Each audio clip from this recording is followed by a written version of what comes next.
ಕೈಯಲ್ಲಿದೆ. ಸಿಎಂ ಜೊತೆಗೆ ದೆಹಲಿ ಹೋಗಿದ್ದಕ್ಕೆ ವಿಶೇಷ ಅರ್ಥ ಬೇಡ. ಸಚಿವ ಸತೀಶ್ ಜಾರಕಿಹೊಳಿ ಹೇಳಿಕೆ.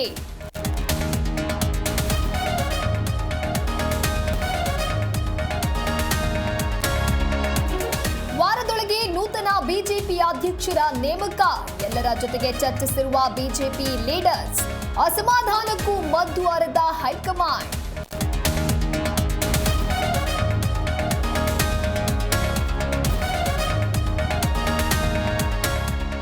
ಮಂಡ್ಯದ ನಾಗಮಂಗಲದಲ್ಲಿ ಫ್ಲೆಕ್ಸ್ ಪಾಲಿಟಿಕ್ಸ್. ನಿಖಿಲ್ ಸ್ವಾಗತಕ್ಕೆ ಹಾಕಿದ್ದ ಫ್ಲೆಕ್ಸ್ ತೆರವಿಗೆ ಯತ್ನ. ಪುರಸಭೆಯ ಸಿಬ್ಬಂದಿ ಜೊತೆಗೆ ಜೆಡಿಎಸ್ ಕಾರ್ಯಕರ್ತರು ವಾಗ್ವಾದ.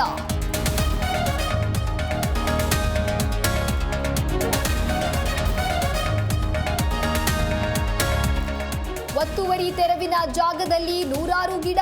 ಕಾಡುಗೋಡಿ 120 ಎಕರೆಯಲ್ಲಿ ಗಿಡ ನೆಟ್ಟ ಇಲಾಖೆ. ಕಾಂಕ್ರೀಟ್ ನಾಡಿನಲ್ಲೊಂದು ಪ್ಲಾಂಟೇಶನ್.